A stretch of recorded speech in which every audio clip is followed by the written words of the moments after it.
So your firm's handled, I think a number I found on the site was over 40,000 cases. And, so before I get there, I want to jump.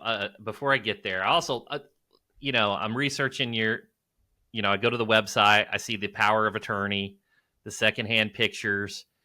It's interesting. You have this film component too that you're applying to the practice. How, like, clearly that's a passion, but do you have consumers asking about it? Do you find it helps from the marketing and the lead gen side?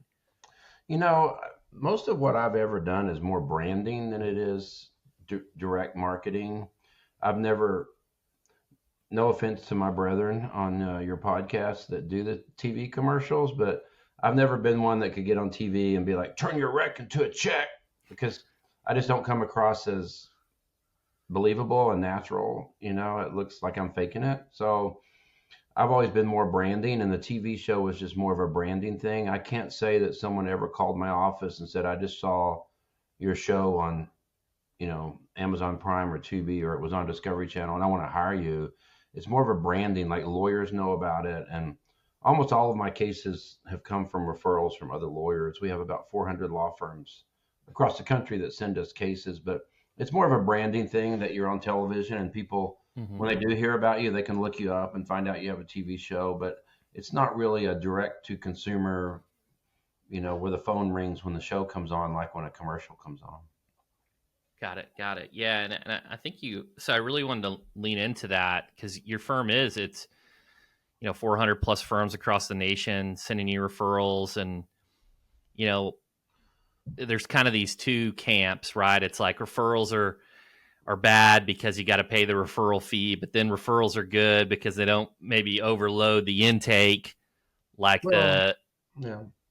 I mean, I just don't think you can successfully do both. I mean, I know that Morgan and Morgan does, a lot of advertising, obviously, and then they handle some cases in house, but they also refer out some cases, and I'm fortunate enough to receive some cases in certain states from them as well, to work with them and partner with them, and I send them cases back as well. But I think it's really hard to be both an advertising firm and a handling firm, and I personally would not have 40,000 cases if I were paying for advertising for those cases. Even, let's say they're mass torts, and say that it costs you 2,500 to get. Well, whatever the math is of 40,000 by 2,500, there's just no way. And then also pay for the prosecution of those cases, the filing fees, the medical records. It's really, I think it's better to choose one or the other. And there's a lot of good advertising firms that refer out the cases. And to me, if you're starting out, that's the best way to do it. Because if you send a case to me, you get 50% on mass torts, and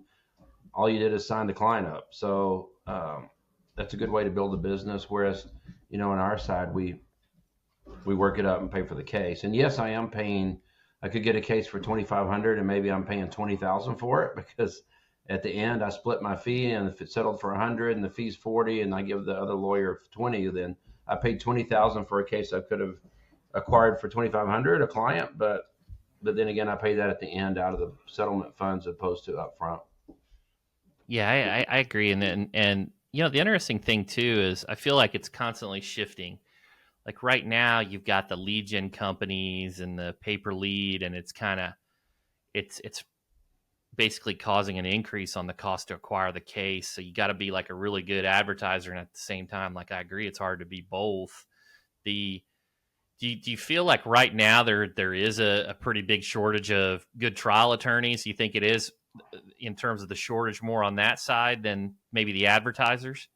I don't think there's a shortage. They just, because they're not marketers, they don't even know how to market themselves to other lawyers. So there's a lot of great trial lawyers that, not everyone in the nation knows about. In the region, they know about it because they hear about verdicts, et cetera. But, you know, you've got the marketing lawyers that are really good at marketing and self-promotion and social media and television, but they're not necessarily trial lawyers. And then you have the trial lawyers that aren't so great at getting their name out there. So Yeah, let me dig into this even further. So, like, let's say, maybe there's someone listening, and they would like to, maybe they just want to try cases, but maybe they want to market themselves a little bit to get referrals and try to build a referral practice as opposed to slapping up the billboards and doing the heavy TV spin. What would be some things that you would say, hey, these are the things that could make you be successful in this area? Well, for me, it just relationship building is what worked for me. I would go to conferences. There's a big for Mass Torts. There's a conference called Mass Torts Made Perfect, and I would throw the opening party, and it would be pretty crazy with little people and go-go dancers and models, and uh, we have a theme, so it would be fun basically. And most lawyer parties are, let's be honest, not fun. Right. Sipping wine, talking about the case you had that no one cares about. So it's just a fun party with a DJ spinning, and it was. And so I would entertain people. I would meet them, and then also just take them out to nightclubs or dinners, and and then what really helped me grow. I mean, that helped me get some cases, but it helped me grow was being transparent, and I would give a monthly update by email to lawyers that send me cases that say, here are the cases you sent me, and here's the status of them. Most lawyers don't want to do that because they don't want to show they haven't done anything on the case. But it actually helps me because if a lawyer says, hey, Don, you've had this case for 2 months, you don't have the medical records yet, why not? Well, then I can turn to my medical records team and say, hey, we've had this case 2 months, we don't have the medical records, what's going on? So you have another set of eyes out there. But being transparent, because the reason I started being a mass tort lawyer myself is because a young PI lawyer, I referred cases out, never heard anything. They wouldn't return my calls or my emails. And then I hear about them settling. And I finally get somebody on the phone. They go, oh, none of your cases worked out. And so, I went over and they had paper files in those days. I got the paper files, and it was like, called client, no answer, drop client, called client, client only spoke Spanish, drop client. So it's like, I would have translated for you. I speak Spanish, and I would have called the person until they answered or texted them. And it's just, they weren't transparent. So I said, you know what, I'm going to change the industry. And really, it was just simple. It wasn't just marketing, it was also customer service.